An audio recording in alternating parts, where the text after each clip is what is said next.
spraying these tomato plants with some neem oil to make sure I get underneath. Now, they say you can spray your tomato plants with neem like once a week.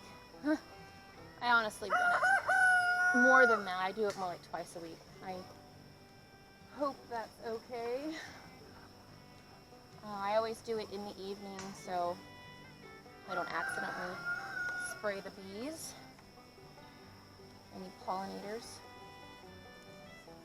In fact, one of these days, I need to take you guys over to check on our bees. We used to have 4 beehives. Now we're down to just 1. The ones that were out by the road, we had 2 beehives, and then another 2 back behind the garden there. And the ones by the road just didn't do very well and crumped, which was sad, but we're still learning about the bee thing. And then our strongest hive in the back over here behind the garden attacked the other hive that we have back there and took it over. One is really strong, and we'll probably eventually take that hive and branch it out into a few more as it grows. The bees that we have are a Russian hybrid, and apparently they can be a bit on the grouchy side. So I think we're going to try this Italian breed next. We'll maybe get a few more hives. And I've only been stung once, and it scared the crap out of me. I was out there. Oh, I was putting, this was in the winter time, and we supply them with, it is really muddy right here. When I hose the garden here, it gets all gross. So yeah, I was out there giving them their honey water, and I didn't prepare enough. I ended up staying out there too long, and I didn't have my little hat on and all my protective bee suit gear. Not smart, you guys. Don't do that. I mean, eventually you can. I know they'll get used to you, but ours are not yet. So I was out there, and sure enough, one stings me. I freak out, and I go running back to the house, and there are more bees on me. So once you get stung, they all freak out, and they want to attack you and come after you.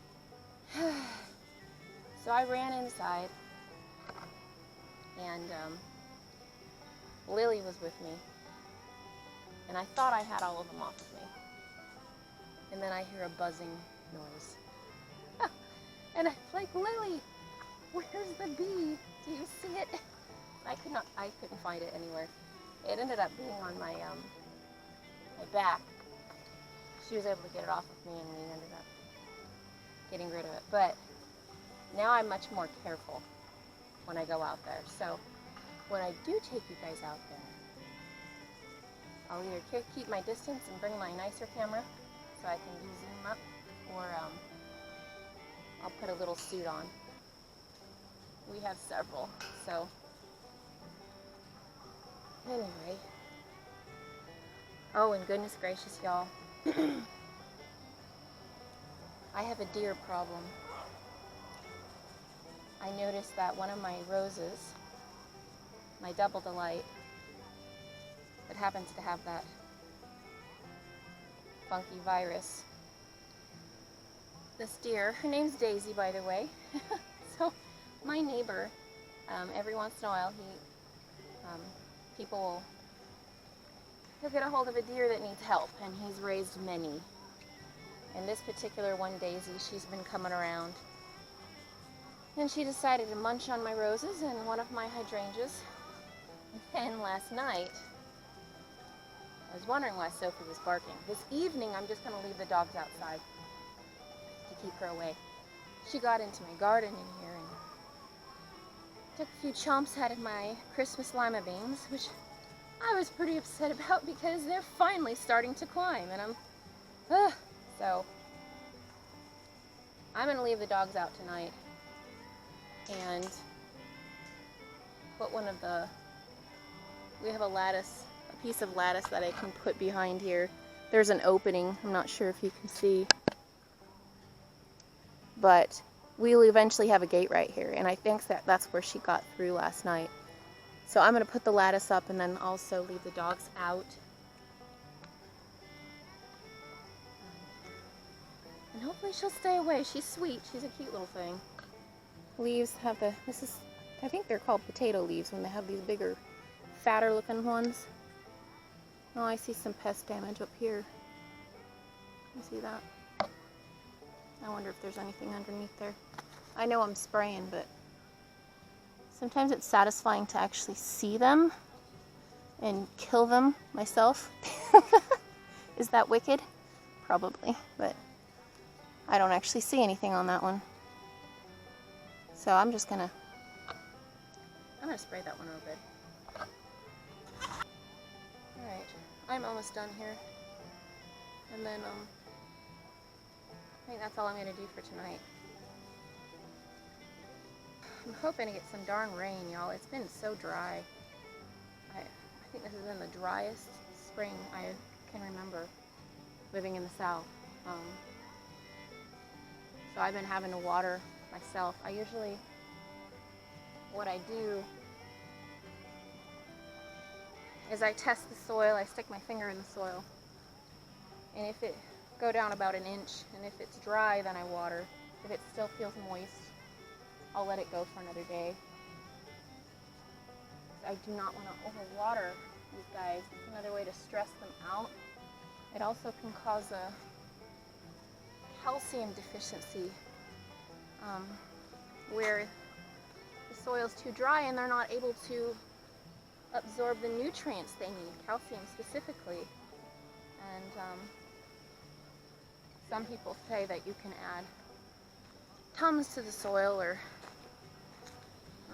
lime, and I think wood ashes does the same thing. It helps the calcium, but if you're not watering enough and you're letting your tomatoes dry out and get stressed, even if there's calcium in the soil, it doesn't matter. It's not going to be able to absorb that. So anyway, I'm trying to figure out to get them on a good schedule so they don't get stressed out and I'm not having any of those issues.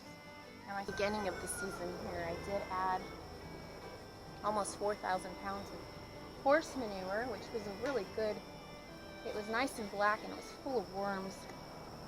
And we were able to, in fact, the man that I got it from, I owe him some tomatoes, and I said he also wants some cucumbers, so I'll be giving him some of that. But so I put a bunch of that in the soil, and they seem to be doing pretty good. I'm concerned because, you know, I had the blight on the potatoes, and blight will spread, and they're just a spore in the air. It'll pick up on the wind and then spread around and get all over your other nightshade plants. And so that's why I've just been watching out with my tomatoes especially, and eggplant is another one, making sure that I'm spraying them a lot and I'm not going to have the problem. I don't need that this year. I would like to get a really good harvest. I think I had a couple more that I missed over here. These are my black turtle beans, and I want to have a whole row of them, but I went ahead and planted more seeds on the end, and I'm hoping those will come up. I tried them in my little pots, and they just, for whatever, didn't come up. I have these ones, but that's not enough. I want the whole row to be beans. I think I'll call it good. Oh, you know what? You know what tomato I got was kind of interesting? It's called a pineapple ground cherry. Now, it actually has these little husks on it. It's pretty small still. I kind of wondered if I should move it. See how the leaves are a little bit yellow? I kind of wondered if it's not getting enough sun because of being next to these bigger ones, but I'm gonna leave it be and see how it does. But it's interesting. It's kind of like a little tomatillo, the way they have that little husk on them. They're supposed to be really sweet, so that'll be kind of interesting. Well, another little nasturtium here. I'm gonna go out and hang out with Nathan for a little bit and then go in. So that's all for today, y'all. Take care.